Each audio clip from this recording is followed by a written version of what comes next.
After election, all other parties.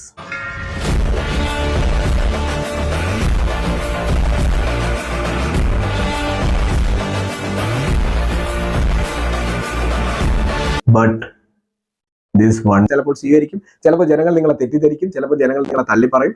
ഇതൊക്കെ രാഷ്ട്രീയത്തിൽ സ്വാഭാവികമാണ്. ജനങ്ങളാണ് വിധി പ്രഖ്യാപിക്കുന്നത് എന്ന് നിങ്ങൾ മനസ്സിലാക്കും. ഇപ്പൊ ഈ പയ്യന്റെ കാര്യമല്ല, ബോംബ് കയ്യിലിരുന്ന് പൊട്ടി കൈപ്പത്തി പോയി. ആ പയ്യന്റെ മുഖം ഒന്ന് നോക്കി, എത്ര ചെറുപ്പമാണ്.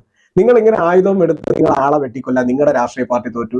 ഇത് ജനാധിപത്യ രാഷ്ട്രമാണ് എന്നുള്ള ബോധം നിങ്ങൾക്ക് എന്നാ വരിക? എന്നാണ് നിങ്ങൾ എല്ലാവരും ജനാധിപത്യത്തിൽ അടിയുറച്ച് വിശ്വസിക്കാൻ പോകുന്നത്? ഡെമോക്രസി ജനങ്ങൾക്ക് വേണ്ടി ജനങ്ങളാൽ ഭരണാധികാരികളെ തിരഞ്ഞെടുക്കുന്ന സമ്പ്രദായമാണ്. ഇന്ത്യയിൽ BJP തുടർച്ചയായി ഭരിക്കുന്ന ഒരുപാട് സംസ്ഥാനങ്ങളുണ്ട്. അവിടെയെല്ലാം പ്രതിപക്ഷമായിട്ട് കോൺഗ്രസ് തന്നെ ഉണ്ട്. ചില സംസ്ഥാനങ്ങളിലെങ്കിലും കോൺഗ്രസിന് 10-25% വോട്ടും ഉണ്ട്, 10-30 സീറ്റും ഉണ്ട്, ഗുജറാത്തിൽ പോലും. പക്ഷേ ഒരു ഇലക്ഷനിൽ പരാജയപ്പെട്ടതേ ഉള്ളൂ ത്രിപുരയിലും പശ്ചിമ ബംഗാളിലും. ഇടതുപക്ഷ സർക്കാരിന്റെ പൊടി പോലും കാണാതെയായി. ഇനി അഥവാ ആ കൊടിയും പിടിച്ച് വോട്ട് ചോദിച്ചു വന്നാൽ ജനങ്ങൾ കവളമടൽ വെട്ടി അടിക്കുന്ന അവസ്ഥയിൽ കൊണ്ടെത്തിച്ചു.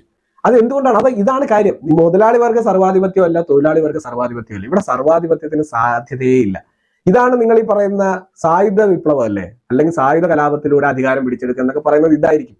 എങ്ങനെയാണ് ഒരു സമൂഹത്തിനെ അടിച്ചമർത്തി വെച്ചിട്ട് നിങ്ങൾ സ്വാതന്ത്ര്യത്തെ പറ്റിയും ജനാധിപത്യത്തെ പറ്റിയും സോഷ്യലിസത്തെ പറ്റിയൊക്കെ സംസാരിക്കുന്നത്?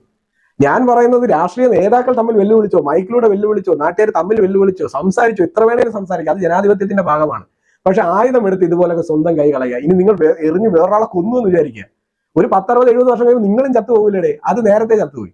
അവരുടെ വീട്ടുകാരുടെ നഷ്ടം. കുറെ കാലം കൂടി അയാളെ കണ്ടുകൊണ്ടിരിക്കാമായിരുന്നു എന്നുള്ള ചിന്ത. ഒരു വ്യക്തി പോയി കഴിഞ്ഞാൽ ആ വ്യക്തിയുമായി ചുറ്റും നിൽക്കുന്ന ആൾക്കാർക്കുണ്ടാകുന്ന ഒരു ശൂന്യത വളരെ വലുതാണ്. 2025 എന്നുള്ളൊരു ബോധമെങ്കിലും നിങ്ങൾക്ക് ആർക്കെങ്കിലും വരണ്ടേ?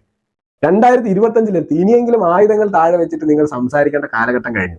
ഒന്നും പറഞ്ഞാൽ മനസ്സിലാവാത്ത തീവ്രവാദികൾ, രാജ്യത്തിന് ദ്രോഹം ചെയ്യുന്നവർ, ജനങ്ങളെ ബോംബിട്ട് കൊല്ലാൻ നടക്കുന്നവർ, അവർക്കെതിരെയൊക്കെ ആയുധം എടുക്കുന്ന കാര്യം അവന്മാരൊന്നും മനുഷ്യരേ അല്ല. പക്ഷെ നാട്ടിലൊരു ഇലക്ഷന്റെ പേരിലൊക്കെ ഈ വോട്ട് ചെയ്തില്ല, അല്ലെങ്കിൽ എതിർ സ്ഥാനാർത്ഥി ജയിച്ചു എന്നൊക്കെ പറഞ്ഞ് തല്ലാനും കൊല്ലാനൊക്കെ ഇറങ്ങി പുറപ്പെടുന്നത് എന്ത് ജനാധിപത്യമാണ്? നിങ്ങളൊക്കെ എന്താണ്? കുട്ടികളെ, പ്രായമായവർ പോട്ടെ, ഈ പയ്യനെ പോലുള്ള ഇവരുടെ ഏജിലുള്ളവരെങ്കിലും ചിന്തിക്കുക. നഷ്ടം നിങ്ങൾക്ക് മാത്രം.